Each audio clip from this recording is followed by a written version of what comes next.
弟兄姊妹平安，今天是2023年的9月29号，今天是中秋节，祝大家中秋节蒙福。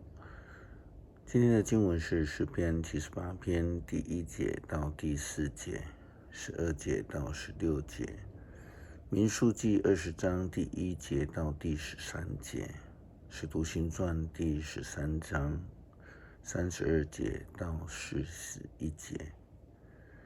今天要跟大家分享的主题是永活、永恒的生命，是基督徒的追求之目标。约翰福音第3章16节到17节这样说：上帝那么爱世人，甚至赐下他的独子，要使所有信他的人不至灭亡，反得永恒的生命。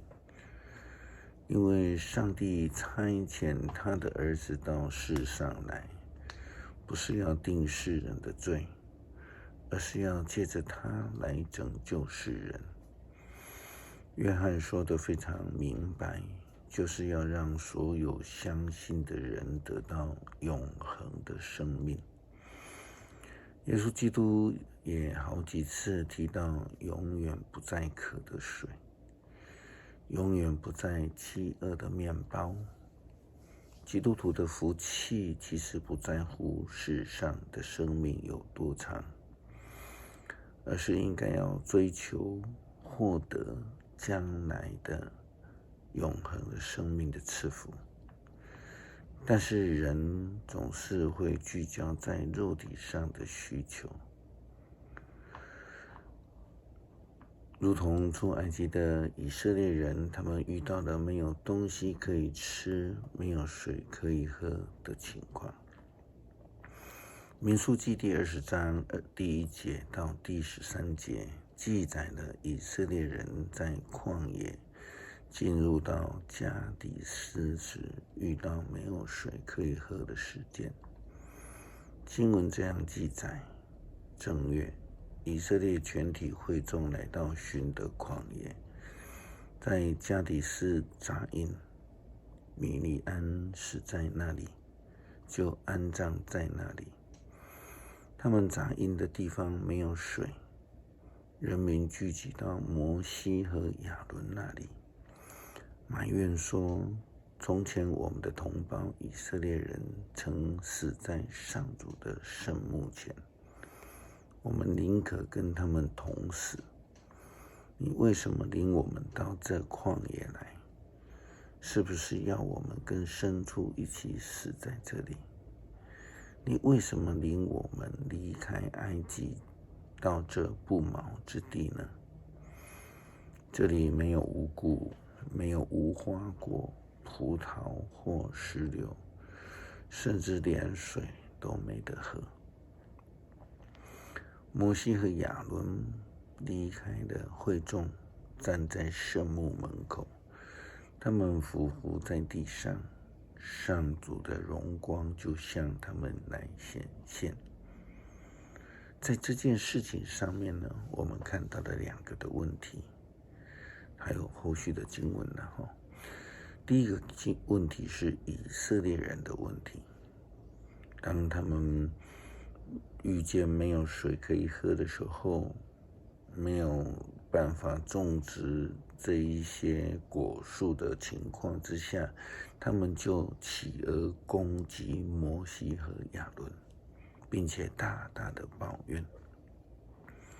当然我们知道他们是埋怨了上帝，但是这件事情也得罪了摩西和亚伦，当然得罪了上帝。第2个问题，我们就看到了他们引起了摩西的不悦，甚至让摩西在上帝的面前生气。这表现出他对上帝的生气以及不顺服。怎么说呢？我们就看接续的经文这样说：上帝对摩西说，把约柜前面那根杖拿来，你和亚伦要召集全体会众，在他们面前对磐石说话，水就会从磐石涌流出来。这样，你可以让人民和牲畜喝从磐水流出的水。摩西照着上主的命令拿杖出来，他和亚伦结合在全体会众磐石的面前。摩西说：“你们这些叛徒，听着，我应该叫磐石流水出来给你们喝吗？”于是，摩西继续杖击打磐石2下，很大的一股水涌流了出来，会众和牲畜都喝了。我们从经文看到，摩西他虽然拥有上帝的权柄，但是他却用他的口来责备以色列人：你们这些叛徒，并且举起杖击打磐石2下。击打磐石2下有问题吗？其实这代表他无法控制他的脾气。我们注意回去看经文，上帝要他举起拐杖，命令磐石出水，命令哦。可是他就用杖来击打磐石，所以呢，上帝就这样跟摩西说。但是上帝责备摩西和亚伦说：因为你们在以色列人面前没有足够的信心承认我神圣的大能，你们不能领他们进入我应许赐给他们的土地。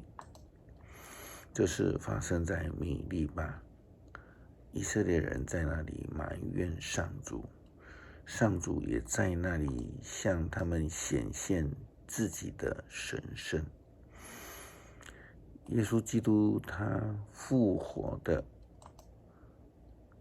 事情赐给了世人永生的盼望，因此约翰福音就说得非常明白，只要愿意相信的人，就都可以得到永恒的生命。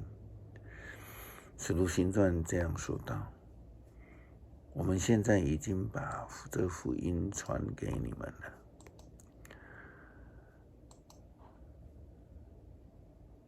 借着耶稣的复活，上帝的应许要为我们的祖先成就的，已经向我们做子孙的实现了。正如诗篇第2篇所说的：你是我的儿子，我今天做了你的父亲。关于使他从死里复活、永不再死的事情，上帝这样说过：我要把应许给大卫那神圣可靠的恩典赐给你们。在另一处诗篇的作者也说：你不容许你忠心仆人腐烂。大卫在世的时候实现了上帝的计划，使后辈葬在祖先的旁边腐烂了。但是上帝使他从死里复活的那一位却没有腐烂。同胞们，你们都应该知道，那赦罪的信息是从耶稣传给你们的。你们要知道，摩西的法律是不能使你们解脱一切的罪，可是每一个信耶稣的人都能够从罪得释放。所以你们要谨慎，免得先知所说的发生在你们身上。藐视上帝的人啊，瞧吧，你们要惊骇，要死亡，因为我在你们的时代所做的事，即使有人向你们说明，你们总是不信。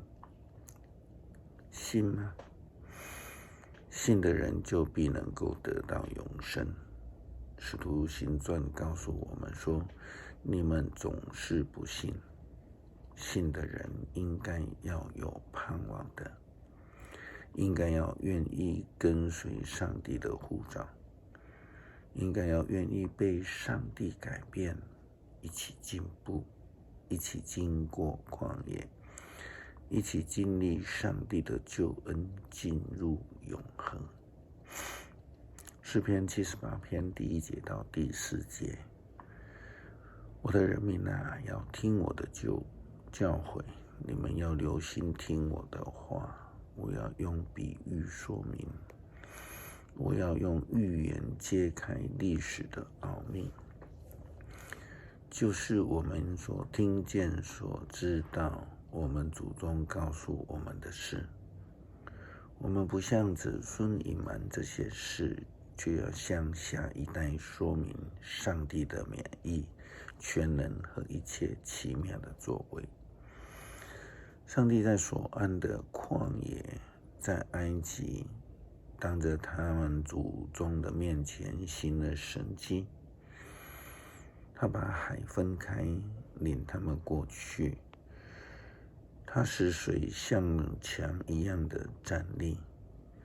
白天，他用云彩带领他们；黑夜，他用火光照亮他们。在旷野裂开磐石，使他们饱饮深渊的水。它使磐石涌出泉水，使水如江河涌流。求主帮助我们学习谦卑，愿意回应主你的呼召，愿意跟随你的脚步，一起经过旷野，一起领受主你的救恩，进入永恒的生命。祷告感谢，靠主耶稣基督圣名求，阿们。